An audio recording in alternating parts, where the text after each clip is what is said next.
कडवट शिवसैनिक आहेत, आक्रमक आहेत, छान बोलतात, छान लढतात. आता अशा आमच्या भास्कर जाधवांच्या मनात काय आहे, काय वेदना आहे ते मी नक्की समजून घेऊ. ते आमचेच आहेत. नाही, पण राऊत साहेब, एक त्यांनी जे विधान केलं ते अत्यंत महत्त्वाचं यासाठी ठरतं की 2022ला शिवसेना पक्ष फुटला त्यावेळेसची जी परिस्थिती होती, जसं 2019च्या पहाटेच्या शपथविधीला शरद पवारांनी अजित पवारांचं बंड कौशल्याने हाताळलं, 2022ला करता येऊ शकलं असतं. पण तेव्हा मी पक्षात नवीन होतो, मला या सगळ्या गोष्टीची कल्पना नव्हती. आमदार फुटून जायला नको हवे होते, त्यांना कोणाला वाटेल की थांबवायला हवं होतं. नाही, कोणाला वाटेल की आमदार फुटून जावेत, खासदार फुटून जावेत, कोणालाही वाटणार नाही. शरद पवार साहेबांचं उदाहरण ते देत आहेत, बरोबर आहे तेव्हाचं. पण तरीही त्यानंतर 2.5 वर्षांनी अजित पवार 40-42 आमदार घेऊन गेलेच ना. ज्यांना शेण खायचंच आहे, ज्यांना तोंडात शेण भरायचंच आहे स्वतःच्या गद्दारीचं, ते थांबणार नाही. पैसा आणि सत्तेची चटक ज्यांना लागली आहे आणि ज्यांच्यावर दबाव आहेत, ईडी, CBI, पोलीस, तर त्यांना थांबवण्याचा किती प्रयत्न केला तरी ते थांबणार नाहीत. माननीय उद्धव ठाकरे साहेबांनी त्यावेळेला या सगळ्यांना थांबवण्याचा प्रयत्न केला, त्यांच्याशी चर्चा केली. मी स्वतःसुद्धा त्यावेळेला अनेक बैठकांना हजर होतो. पण प्रत्येकाची दुखणी वेगळी होती, प्रत्येकाचा आजार वेगळा होता, प्रत्येकाचा आजार दुखणं वेगळं होतं, हे मला माहिती आहे. आता उदाहरणार्थ गुलाबराव पाटील किंवा शेवटच्या टप्प्यामध्ये त्यांच्या खात्यामध्ये काही 40-50 कोटी रुपये जमा झाले होते कुठून तरी, विचारा त्यांना. आणि त्याच्यामुळे मला आता ईडी किंवा CBI अटक करू शकते या भीतीने ते थरथरत होते, मला माहिती आहे. विचारा त्यांना. त्यांच्या बँकेत त्यांच्या खात्यात जी रक्कम जमा झाली त्या संदर्भात गुन्हा दाखल होईल आणि तो गुन्हा दाखल झाल्यामुळे मला अटक होईल, त्याच्यामुळे मला जावं लागेल असं सांगणारे हे पाटील होते. आता हे आजार जे आहेत प्रत्येकाचे, ही दुखणी आहेत, किंवा हा जो कॅन्सर आहे भ्रष्टाचाराचा, त्याला तुम्ही काय करणार आहात? भय आणि भ्रष्टाचार या दोन गोष्टीमुळे आमदार आणि खासदार शरद पवार साहेबांचे पण सोडून गेले आणि शिवसेनेचे सोडून गेले. भय आणि भ्रष्टाचार निर्माणाचं काम नरेंद्र मोदी, अमित शहा आणि फडणवीसांनी केलं. पण रावसाहेब, तुम्ही गुलाबराव पाटलांचा उल्लेख केलाच आहात, तर त्यांचं असं म्हणणं आहे की शिवसेना फुटली तेव्हा सर्वात आधी संजय राऊत फुटणार होते, शिवसेना हायजॅक करण्याचा प्रस्ताव संजय राऊतांनी एकनाथ शिंदेकडे मांडला. इम्पॉसिबल. आता हा तुम्ही जो मोबाईलमधून मला प्रश्न विचारून दाखवताय, अहो त्याला काय, त्याचं काय मनावर घेता येते? पळून गेलेलं डरपोक माणूस आहे तो, सोडून द्या. शिवसेना नक्कीच हायजॅक केली आहे निष्ठावंत शिवसैनिकांनी, गद्दार गेले. आणि आता ही जी शिवसेना आहे उद्धव ठाकरेंची, ही निष्ठावंतांची शिवसेना आहे आणि ही त्यांच्या ताब्यात आहे, हे बरोबर आहे त्यांचं.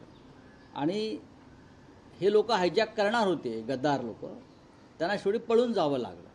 भय आणि भ्रष्टाचार हा त्यांचा मंत्र आहे. भय आणि भ्रष्टाचारामुळे हे पळून गेले. रावसाहेब, कृषी मंत्री माणिकराव कोकाटे यांच्याकडून जी विधानं आहेत ज्यामुळे वाद होतोय ती थांबत नाहीत. एका बाजूला मुख्यमंत्री देवेंद्र फडणवीस असं म्हणतात की शेतकऱ्यांची कर्ज माफी योग्य वेळेस आपण जाहीर करू, तर दुसऱ्या बाजूला कृषी मंत्री असं म्हणतात की शेतकऱ्यांनी कर्जही भरलीच पाहिजे. बघा, कोण नक्की बोलबच्चन आहे ते बघावं लागेल. मला असं वाटतं मुख्यमंत्री बोलबच्चन आहे, त्यांचा आवडता शब्द आहे. हा बोलबच्चन, तो बोलबच्चन योग्य वेळी निर्णय जाहीर करणार आहेत ते कर्जमाफीचा. आणि आम्ही काल म्हणालो की शेतकऱ्यांच्या आत्महत्यांचा आकडा पुढल्या महिन्यात 1 लाख झाल्यावरती करणार आहेत का?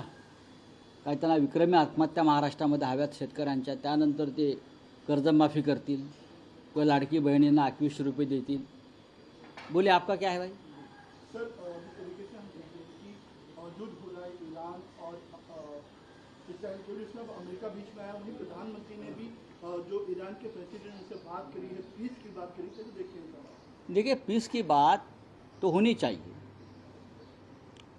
युद्ध होना कोई अच्छी बात नहीं है, चाहे इजराइल की तरफ हो या चाहे ईरान की तरफ हो, चाहे भारत हो चाहे पाकिस्तान हो.